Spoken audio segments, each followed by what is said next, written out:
이런 지금까지는 이런 양, 이런 드라크마, 오늘은 이런 아들,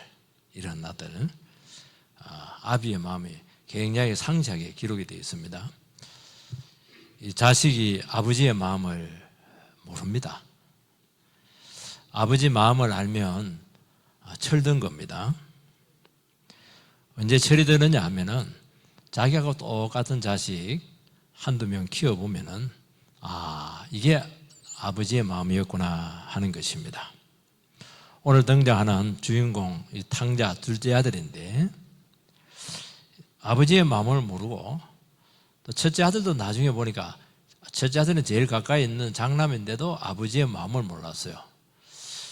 여러분들 여기 신앙생활 하고 계시지만은 부모의 마음을 모르고 계신 분도 계실 것인데 더 중요한 것은 오래 신앙생활을 했는데도 불구하고 하나님의 마음을 전혀 모르고 계신 분들이 얼마든지 있다 하는 것을 항상 기억을 해야 되는 거예요. 자기 마음이에요, 자기 마음. 하나님 마음은 아무 상관이 없을 수가 있다는 것을 말씀하고 있는 거예요. 아버지가 아들을 얼마나 사랑하는지 모릅니다. 사랑하니까 책망하는데 그냥 미워한다고 생각하는 거예요. 그래서 이 아들은 안 되겠다. 내 목 빨리 내놓으세요. 그래서 챙겨서 집을 떠납니다. 참 떠나기 쉽지 않거든요. 아버지 마음은 그게 아니잖아요. 같이 있으면서 사랑을 나누면서 그냥 이렇게 집을 세워가는 것인데요. 아버지의 마음이 제일 잘 나타난 것이 24절입니다.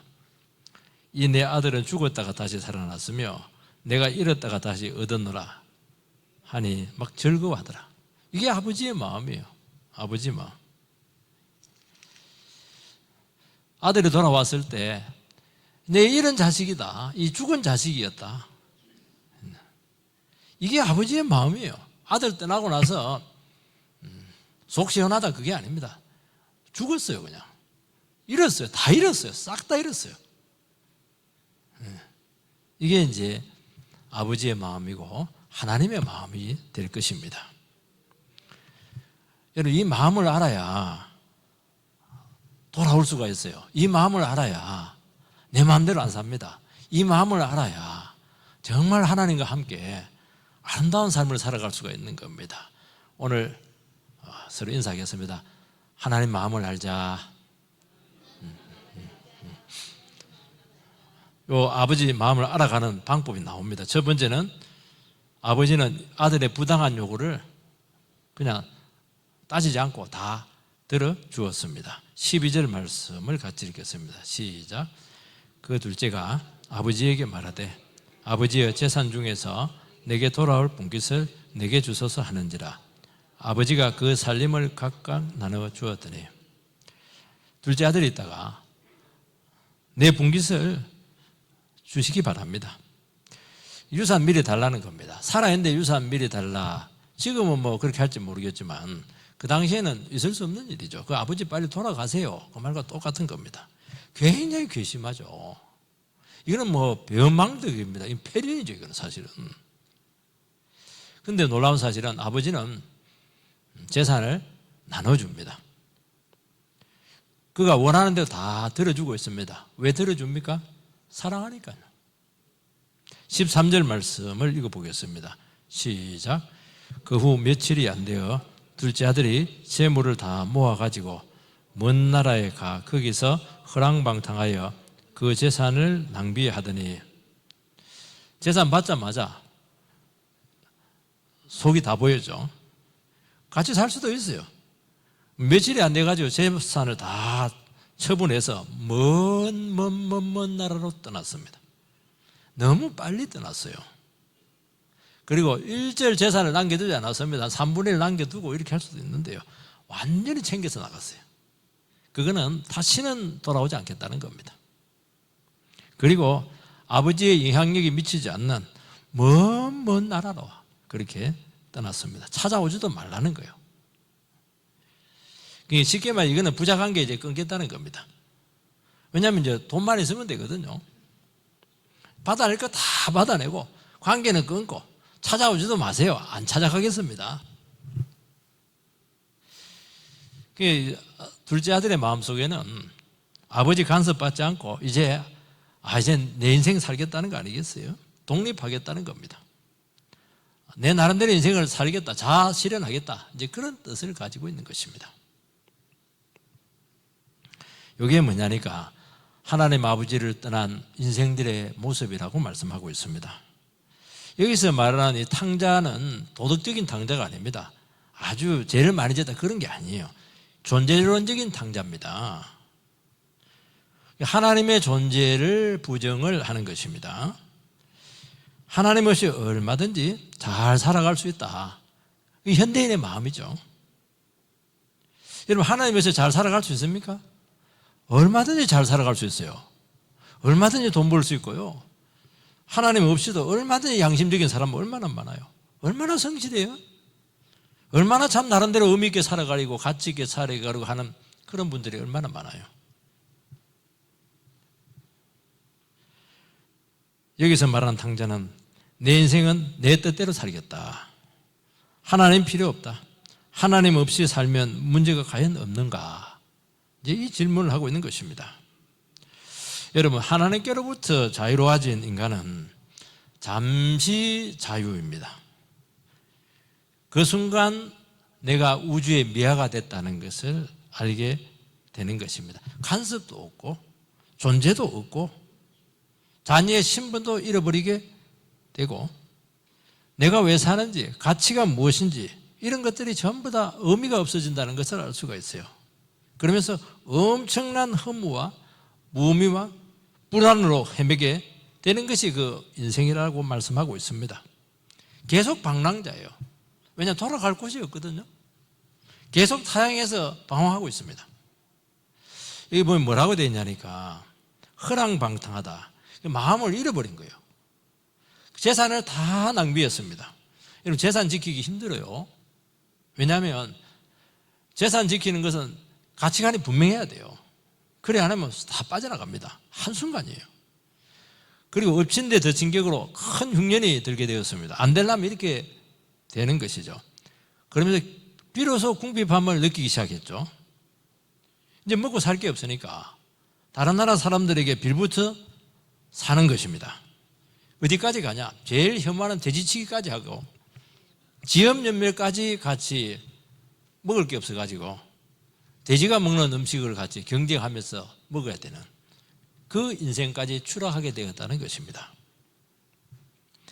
여러분, 하나님을 떠난 인생은 그 순간부터 내리막길입니다. 추락하는 인생이죠. 탕자는 큰 소리를 박박 쳤습니다. 내 아버지 없이 얼마든지 잘 살 수 있다고. 아버지 이제 속박에서 벗어나고 싶다고. 근데 아버지 집을 나서는 순간 내가 아버지를 버렸다고 생각했는데 그게 아니었어요. 탕자는 자기가 버림받았다는 것을 문을 나서는 순간 깨달은 거예요. 버림받았구나. 이걸 몰랐던 거예요.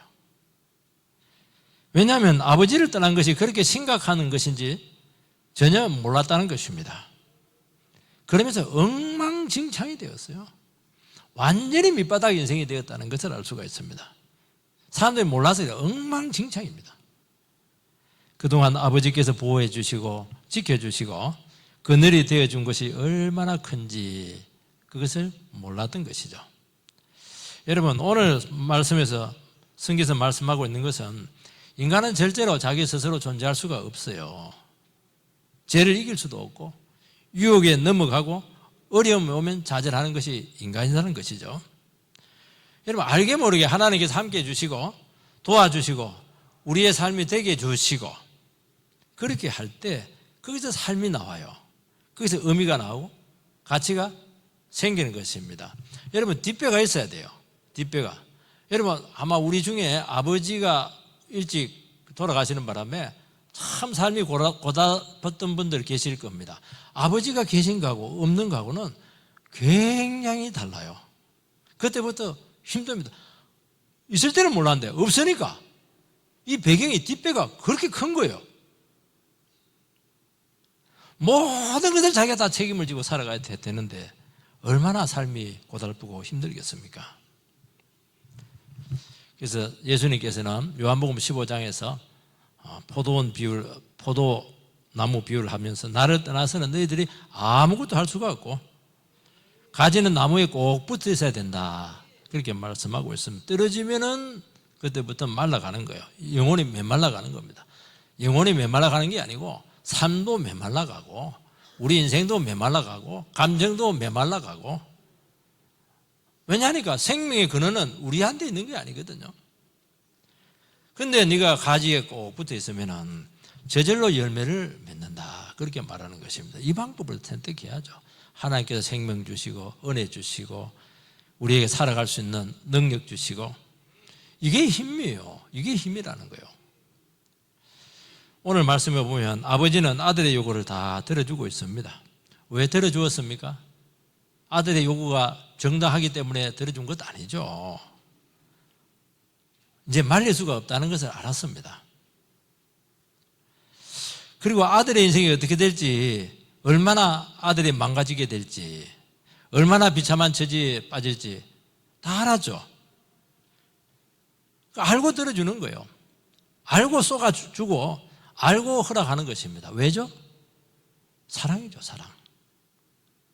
여러분, 사랑은 특징이 하나가 있어요. 바보처럼 쏘아주는 겁니다. 따지는 게 아니에요. 부부도 일 따지고 그렇게 하는 게 사랑하는 게 아니에요. 알죠. 거짓말하는 거 알아요. 애들이 너 뭐 했어? 공부했는데요. 텔레비 뒤에 만져보고 떳떳해. 컴퓨터 떳떳해. 만져보고 야 이놈의 자식아 내가 쉽게 쏘아가는 줄 아나? 그러면 안 돼요. 그러냐? 그럼 또 바보처럼 쏘아주는 거예요. 얼굴이 벌개져 있죠 벌써. 쏘아주는 거예요. 쏘아주는 다 알고 쏘는 거예요. 이게 교회는 쏘는 거예요. 그게 사랑하는 거예요. 일일이 따져요. 삭막하게. 하나님 우리 따지면 어떻게 하겠어요? 그거. 왜 쏘아주는 겁니까? 그 영혼의 상태를 아는 거예요. 이게 얼마나 약한지, 얼마나 무너지기 쉬운지 알고 넘어가는 거예요. 그 자식 모를 것 같아요? 아버지 쏘아줘요. 쏘아줘요. 기회를 주는 거죠. 쏘아주는 게 기회 주는 거죠. 뭐. 여러분, 재성을 가진 인간 말로 안 됩니다. 아무리 잔소리 해도 안 돼요. 가르친다고 될 것 같으면 공자님 최고죠. 뭐. 왜 예수님이 와요? 고집 부리면 저주입니다. 굳이 하겠다고 하면 뭐 모른 체 하고 뭐 그냥 둬야죠. 어떻게 하겠습니까? 때리치기도 못하고. 한번 겪어보고 당해봐야 돼요.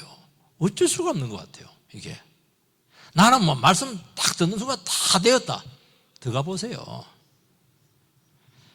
여러분, 하나님께서는 우리에게 시행착오할 수 있는 기회를 주셨습니다. 얼마나 많은 재산을 낭비했어요. 아버지 그거 각오해요. 그 재산 그거 반목 가져갔을 텐데 그거 다 날리고 다 알고 준 거예요. 그거. 왜냐하면 인생 깨우치고 철들고 신앙으로 돌아오는데 들어간 수업료가 5억입니다. 5억. 3억, 5억이에요. 진짜 그러더라고요. 그냥 아들이 부도를 맞아가지고 막 괴로워하니까 제가 가니까 목사님 내 아들 인간 만드는데 3억 내가 수업료 치렀습니다. 대구 목회할 때 그런 안수집사님 봤어요. 정신을 그래 차린다는 거예요. 말한다고 되겠으면 말하면 말할수록 오해하고 막 나갑니다. 아버지 나를 잡아 놀리고 그러지 내 수중에 두드리고 하지 아닙니다. 겪어봐야 돼요. 한번 당해봐야 돼요. 인생의 쓴맛을 봐야 됩니다. 내가 아버지 떠나면 죽습니다. 이 고백이 나오는 게 이렇게 힘들어요. 하나님 떠나면 나 아무것도 안 됩니다. 이게 안 되는 거예요. 두 번째는 아버지께서는 돌아올 때까지 기다린다는 것입니다. 20절 말씀을 같이 읽겠습니다. 시작. 이에 일어나서 아버지께로 돌아가니라. 아직도 거리가 먼데 아버지가 그를 보고 측은히 여겨 달려가 목을 안고 입을 맞추니 아버지가 아들을 기다리는 모습이 아주 생생하게 그림처럼 그려지고 있습니다. 아름답잖아요. 너무 감동적이잖아요. 너무 감동. 아이고 속썩인 저놈 잘 나갔다 그냥. 아이고 우리 집안에 저 계륵 같은 녀석 저거 죽든 말든 네가 알아서 해라. 아니잖아요. 너무너무 아름다운 아버지의 모습이잖아요. 우리는 이 아버지의 마음을 가지고 있으면 타락할 수가 없는 거예요. 아버지는 한 번도 마음이 변한 적 없습니다. 한결같아요. 착한 일 하면 사랑해주고 못된 짓 하면 미워하고, 아닙니다. 미워한 자식 더 사랑해요. 아들이 방황할 때 아버지도 함께 괴로워했고 기도했고, 손꼽아 동구 밖에서 언제 아들 오나, 그게 아버지의 낙이에요. 손꼽아 기다렸다는 거예요. 아들은 그 좋아, 나 아버지 안 보면 뭐 그만이다 막 그렇게 했는데, 아버지는 떠난 순간부터 걱정이에요. 마음을 졸입니다. 아무것도 기쁨이 없어요. 그리고 언제 돌아와도 나는 받아들이겠다, 이 변치 않는 마음으로 사랑을 품고 계셨다는 것입니다. 뭐라고 됐냐, 이에 일어나서 20절에 보니까 아버지께로 돌아가니라. 왜 돌아가요? 거기 있으면 이제 죽으니까 돌아가는 거예요. 그 조금만 살 길이 있으면 돌아갑니까? 안 돌아갑니다. 정말 먹을 게 없어요. 죽으니까 돌아가는 거예요. 이런 마지막까지 가면 돌아갈 가능성이 많아요. 이게요, 자기 자신의 처지를 돌아본다는 것이 이렇게 어렵습니다. 오랫동안 지독히 곤란한 처지에 있을 때 비로소 한참 그도 가야 조금씩 깨닫는 것 같아요.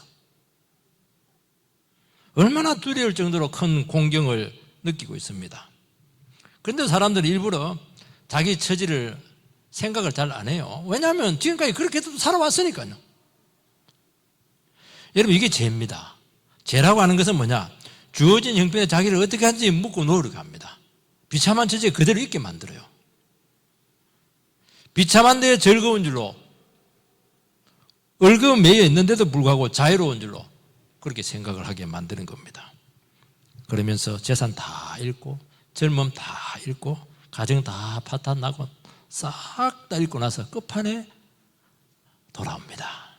안 돌아온 사람도 있지만 돌아와요. 아버지는 변하지 않는 사랑으로 기다리고 있습니다. 야, 아들 빨리 와. 거기 있으면 안 돼. 거기 있으면 죽는 거야. 나에게 와야지. 거기 내려가는 자리야. 망하는 자리, 죽는 자리야. 그게 아비의 마음이에요. 아들이 돌아왔는데 거리가 멀어요. 아버지는 먼저 알아봅니다. 아들은 고개 처박은 것 같아요. 한눈으로 딱 알아봅니다. 왜냐하면 아들만 보고 있었거든요. 아들이 완전 상거지입니다. 몰골이요. 완전 돼지치기 아니겠습니까? 냄새나고 늑마고. 그런데 아버지에게는 아들이 어떤 모습인지, 아들은 아들이에요. 얼마나 난리치고 죄짓고 가슴에 못을 박고 그렇게 할지라도 십자가로 보니까 아들이에요. 의인이야. 그러니까 아버지는 아들을 통해서, 십자가를 통해서 봤다는 게 뭐냐니까, 아버지는 이 아들을 통해서 수십 번 죽은 거예요. 이 아들 때문에 다시 죽고 매일 죽고 막 그냥. 그러니까 그 마음으로 아들을 보는 거예요. 아들을. 그러니까 얼마나 귀해요. 내가 죽어서 다시 얻은 아들이라고 말하잖아요. 아들이 절대로 먼저 보지 않습니다. 아버지가 먼저 보고 먼저 움직이고, 그 늙은 노인이, 유대인들은 뛰어가는 게 이게 수치입니다. 우리 양반처럼 막 뛰어가요, 늙은 노인이. 아들은 오면서도 받아줄지 자신이 없어요. 그래서 아버지를 보자마자 변명하려고 하면 그냥 변명 기회도 안 줘요. 그냥 안고 끌어안아버려요. 변명하지 말라는 거예요. 말 안 해도 다 안다는 거예요. 얼마나 고생했는지 한순간도 잊지 않았거든요. 너는 나를 버려도 나는 너를 버리지 않았다. 이게 묻지 말라는 거예요. 다 알고 있다는 거예요. 17절 말씀을 같이 읽겠습니다. 17절 시작. 이에 스스로 돌이켜 이르되 내 아버지에게는 양식이 풍족한 품꾼이 얼마나 많은가. 나는 여기서 줄여 죽는구나. 이에 스스로 돌이켜. 이게 참 위대한 말이죠. 회개인데요. 처음으로 아들이 내가 잘못되었구나, 내 생각이 틀렸구나, 내 아버지 마음을 몰랐구나, 처음으로 인생에서 이걸 인정하는 겁니다. 회개는 늘 얘기했잖아요. 회개는 뭐냐? 회개는 달리 생각하는 거예요. 지금까지 내가 철석같이 믿고 있던 건데 내 생각이 틀릴 수도 있다. 이게 회개예요. 이게 얼마나 위대한 줄 아세요? 왜 이런 생각이 찾아왔겠어요? 아버지의 기도 덕분이죠. 내가 어리석었구나. 내가 집을 떠나지 말아야 되는데 전혀 아버지 마음을 못 읽었잖아요. 얼마나 가슴을 못을 받겠는지 전혀 몰랐잖아요. 그거. 자기 생각만 하고. 처음으로 자기 자신의 처지를 보았죠. 아들은 마치 자기가 대단한 것처럼 권리나도 있는 것처럼 막 주장합니다. 내놓으세요, 유산. 그냥 주세요. 뭐 어떻게 왜 줬어요? 안 주면 집안 난리 나니까. 이제는 어떻게 합니까? 종이라도 삼아주세요. 달라 했는데 이제는 종이라도 삼아주세요. 완전히 달라졌잖아요. 지난날의 삶을 돌이켜보니까 부끄러워서 얼굴을 들 수가 없습니다. 이 세상에서 자기를 도와줄 존재가 아버지 외에 없었다는 것을 비로소 깨닫습니다. 그전에 사람들만 너무 좋아했어요. 술집 여자도 좋아하고 친구도 좋아하고. 왜냐? 돈이 있으니까, 재산이 있으니까. 재산 없으니까 썰물처럼 빠져나갔어요. 아무도 안 도와줘요. 아무도 안 줘요. 갈 데가 없어요. 갈 데가 없어요. 착각은 착각 지금. 이때 이제 드디어 아버지의 마음이 가슴 속에서 느껴지기 시작해요. 느껴져요. 아버지가 이런 마음이었겠구나. 아버지가 참 내 생각에 이런 깊은 생각이 있었구나. 그때 느껴지는 거예요. 내 것은 아무것도 없고 내가 아무것도 아니라는 것을 고백을 하는 것입니다. 그때 아버지의 이름을 부릅니다. 아버지, 아버지. 꼭 부르는 거예요. 그게 회개예요. 그거. 나는 아버지밖에 없다고. 진실로 나를 사랑하시는 분은 아버지밖에 없다고. 마가복음 10장 26절 27절 말씀을 띄워주시기 바랍니다. 마가복음 10장 26절 같이 읽어줍니다. 시작. 제자들이 매우 놀라 서로 말하되 그런즉 누가 구원을 얻을 수 있는가 하니 예수께서 그들을 보시며 이르시되 사람으로는 할 수 없으되 하나님으로는 그렇지 아니하니 하나님으로서는 다 하실 수 있느니라. 제자들이 누가 구원을 받습니까? 예수님께서는 사람은 할 수가 없다. 근데 하나님은 하신다. 그렇게 말씀했습니다. 왜 사람은 할 수 없습니까? 사람은 자기에게 1%의 가능성만 있어도 절대로 그걸 의지합니다. 나에게 조금이라도 방법이 있으면 그 방법을 의지해요. 조금이라도 통장에 돈이 있으면 그 통장을 의지해요. 조금이라도 나에게 도움이 될 만한 사람이 있으면 그 사람을 의지해요. 그게 인간이에요. 그래서 안 됩니다. 절대로 안 돼요. 진짜 어느 순간에 오냐니까 나는 아무것도 없다. 아무런 가능성이 없다. 나는 의지할 만한 것이 뒷걸만큼도 없다. 그걸 느낄 때가 옵니다. 그건 하나님이 하시는 것이고 그때 돌아옵니다. 하나님께서는 우리 인생을 사랑하시기 때문에 자기 나름대로 삶을 허용을 해요. 깨달아야 되니까요.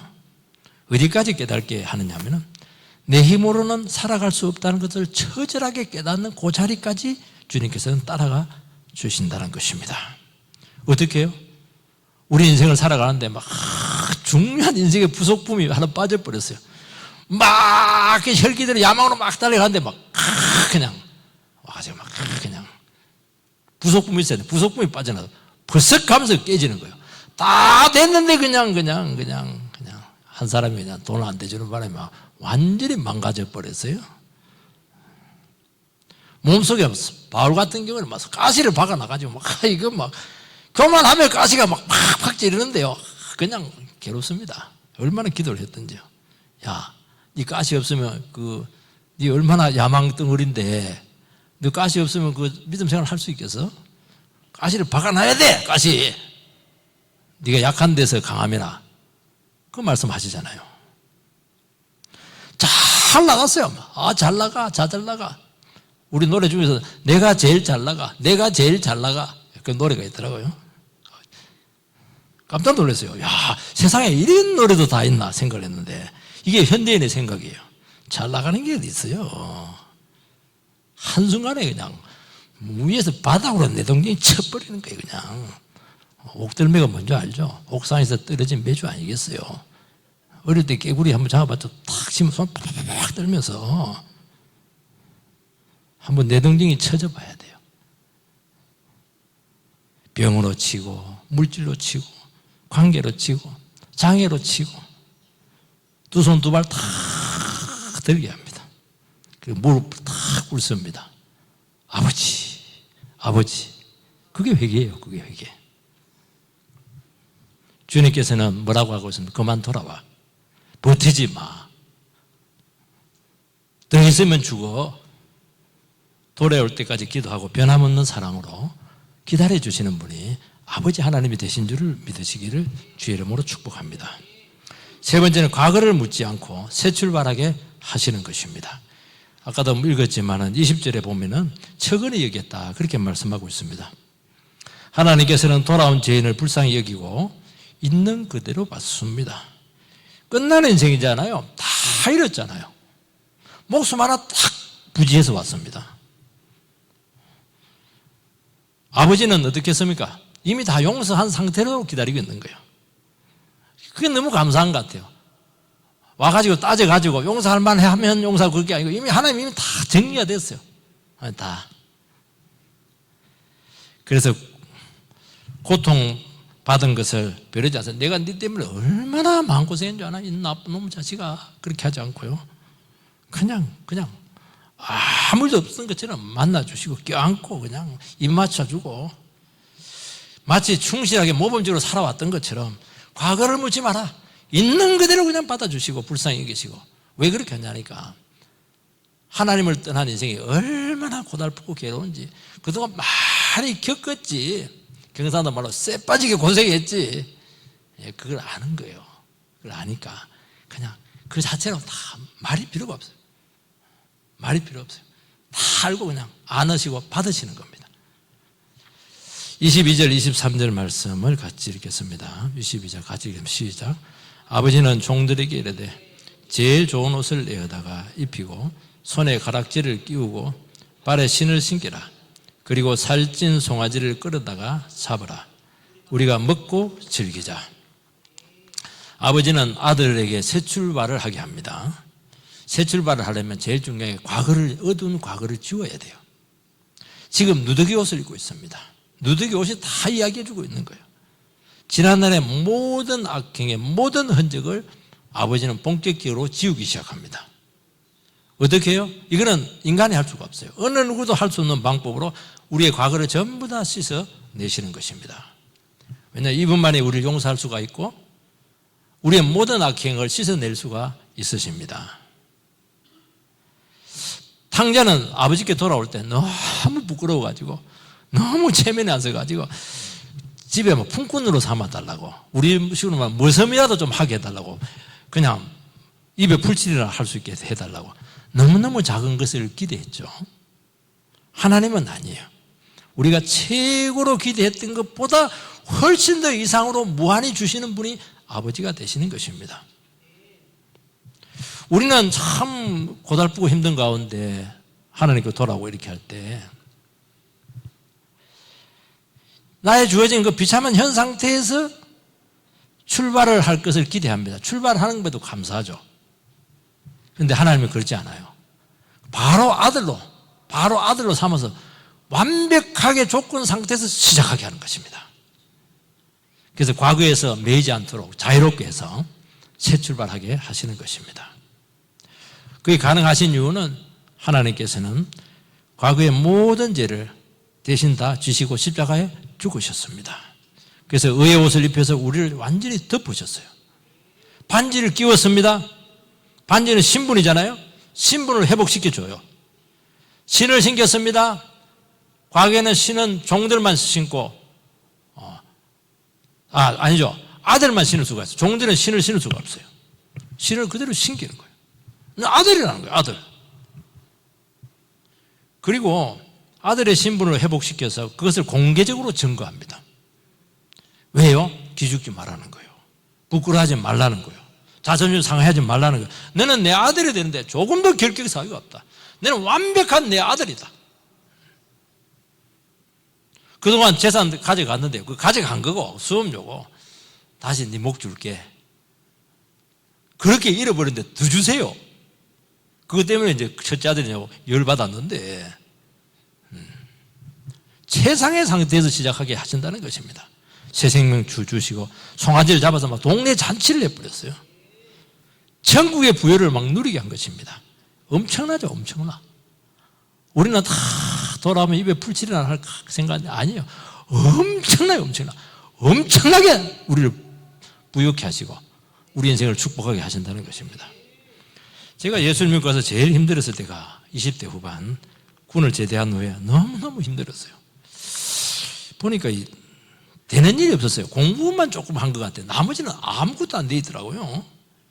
그러면서 내가 신앙 가운데 서게 되고 또 사회에 나가려 하니까 내가 너무 초라한 것입니다.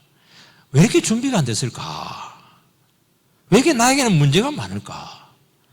그때부터 뭐 보이기 시작하는데 너무 괴로웠어요. 그리고 내 세계에 꽉 닫혀 있다는 것을 알게 되었습니다.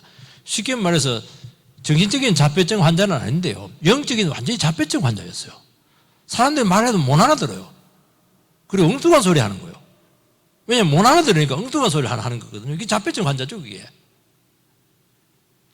목회에 헌신했지만 막 계속 방황했습니다. 하나님은 그 기간 동안 두 가지 질문을 했는데, 하나는 뭐냐? 너 그 야망 많은데 야망 버릴 수 있어? 너 무욕 많은데 무욕 버릴 수 있어? 나와 함께 가난하게도 살 수도 있어? 가난하게 꼭 좋은 건 아니지만. 그리고 두 번째, 네 인생에 중요한 그 반려자에 대해서 나에게 맡길 수가 있어? 연결되는 것인데요, 인생 설계를 나름대로 했는데 막 처절하게 실패하겠습니다. 그럼 말씀을 들으면 들을수록 답답해요. 죄인이다, 교만하다, 야망을 죽여라, 하나님께 너 인생 바쳐라, 청춘을 바쳐라. 지금 내가 죽을 판인데 무슨 너무 뜬구름 같은 소리를 자꾸 하시냐고. 교회를 막 떠나고 싶었어요. 그래서 투어도 한번 했어요. 떠나지는 못했지만 어느 날 늘 길을 가던 길인데 자취하고 있었는데 그 길이 막 그렇게 낯선 거예요. 여기 어디더라? 내가 분명히 치매는 아닌데 굉장히 낯설었어요. 그럼 길이 올라갔다가 내려가 술 먹은 거 아닌데.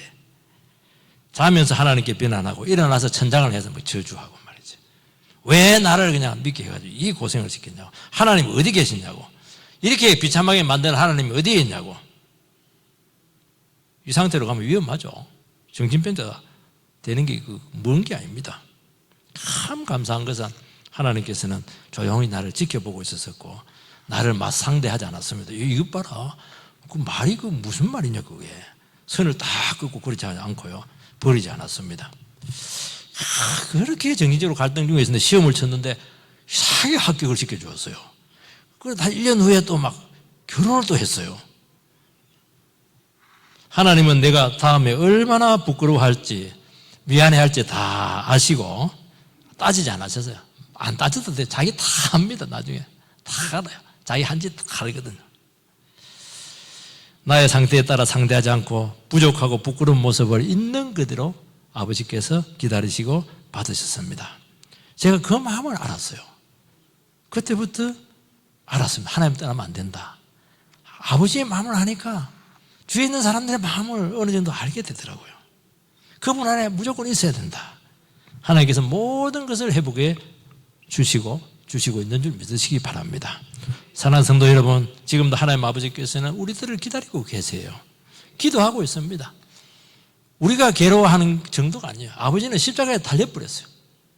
그 마음으로 우리를 받아주시고 기다리시고 지켜주신 줄 믿습니다.